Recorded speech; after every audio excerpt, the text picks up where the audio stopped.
Alors, comment est-ce qu'une toute petite vidéo, on parle de quelques secondes sur TikTok, a pu déclencher une tempête politique pareille? C'est ce qu'on va décrypter ensemble en plongeant au cœur d'une controverse qui a vraiment fait parler dans le monde politique français. Et tout commence avec cette phrase. C'est une phrase choc, hein. C'est comme ça qu'un commentateur a démarré son analyse. Des mots qui pèsent lourd et qui plantent tout de suite le décor.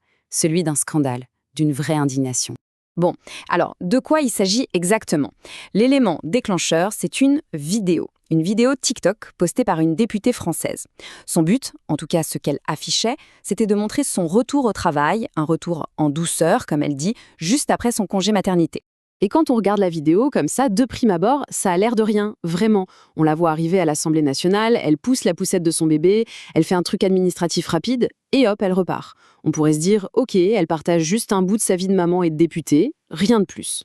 Sauf que c'est précisément là que tout s'enflamme. Parce qu'une analyse, une critique de cette vidéo est devenue complètement virale. Et elle proposait une lecture, radicalement différente.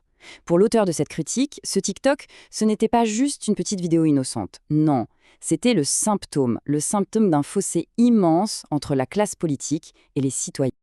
Ok, pour vraiment saisir pourquoi ça fait un tel tollé, il faut qu'on regarde ça de plus près.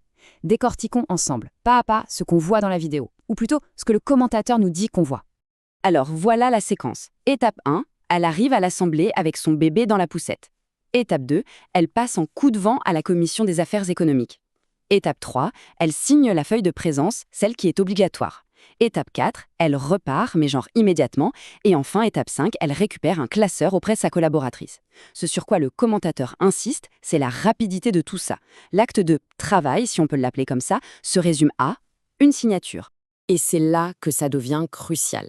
Parce que cette phrase « je suis allée signer et je suis repartie », c'est elle-même qui l'a dit dans sa vidéo. C'est devenu le cœur du problème. C'est vraiment cette action, ce « je signe et je m'en vais » qui a mis le feu aux poudres. Bon, on a vu ce qui s'est passé. Maintenant, la question c'est pourquoi? Pourquoi est-ce que ce simple geste a été perçu comme si scandaleux? Allons voir les arguments principaux de celui qui a lancé l'alerte. Alors, l'accusation centrale, le mot-clé, c'est déconnexion politique. C'est l'idée que la classe politique, elle vit dans une autre réalité. Une sorte de bulle complètement coupée du quotidien des gens normaux. Au point, selon le commentateur, de ne même plus se rendre compte de l'image qu'il renvoie. Et sa critique, il l'a construit en 4 points forts. D'abord, le truc le plus évident. Juste signer une feuille de présence, ce n'est pas travailler. Ensuite, il fait remarquer que la vidéo est super bien produite. Ce n'est pas un selfie fait à l'arrache, c'est de la com réfléchie. Troisième point qui fait mal, ça montre une ignorance totale de ce que vivent les autres mères qui travaillent, les vraies difficultés. Et enfin, le point peut-être le plus grave, ça expose une faille du système. Un système où on peut être payé sans vraiment participer, juste en faisant acte de présence. Alors bien sûr, la députée donne des raisons. J'ai pas encore de nounou, le bébé pleurait.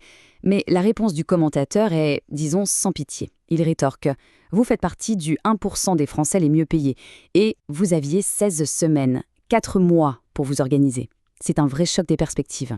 Et là où l'analyse devient particulièrement percutante, c'est qu'elle ne reste pas dans le vague. Non, le commentateur sort des chiffres, des données bien concrètes pour appuyer son propos sur cette histoire de privilèges et de manque d'anticipation, on va dire. Premier chiffre, 16. 16 semaines, c'est-à-dire 4 mois. C'est la durée du congé maternité légal en France pour un premier enfant. Et c'est bien ce congé qu'a eu la députée. Du coup, la question que pose le commentateur, elle est cash. Comment est-ce possible, avec 4 mois entiers pour se préparer, de ne pas avoir trouvé de solution pour faire garder son enfant? Pour lui, c'est simple. Soit c'est un manque total de prévoyance, soit c'est juste de l'insouciance. Deuxième chiffre, et pas des moindres, 7 637 €. C'est, d'après la source, l'indemnité parlementaire brute par mois. Et ce chiffre, évidemment, il est au cœur de l'argument sur la déconnexion financière. Et ce graphique le montre bien. Quand on met ce salaire de 7 637 € à côté du salaire moyen en France et à côté du seuil pour faire partie du fameux top 1%, on comprend l'argument du commentateur. L'idée, c'est que ces moyens financiers n'ont juste rien à voir avec ceux de la majorité des parents qui galèrent pour trouver une garde. Et ça nous amène à sa conclusion, qui est résumée par cette petite phrase « Ces gens vivent dans un autre monde ». Le problème n'est plus cette députée en particulier, non. Elle devient le symbole de toute une classe politique qui, d'après lui, serait totalement déconnectée, qui aurait perdu pied avec la réalité du pays. Donc, pour résumer sa pensée, le TikTok n'est pas le problème en soi. C'est juste un symptôme. le symptôme d'un problème bien plus profond, un problème systémique, d'une culture politique qui autorise, et peut-être même encourage, ce genre de décalage avec le réel. Au final, toute cette histoire nous laisse face à une vraie question. Est-ce qu'on doit y voir juste une erreur de communication, un peu maladroite, d'une jeune mère qui découvre son nouveau rôle, ou bien est-ce que c'est ce que le commentateur suggère, un moment de vérité, un acte manqué qui révèle, sans le vouloir, quelque chose de profond sur notre démocratie et sur la distance qui sépare parfois les élus des citoyens?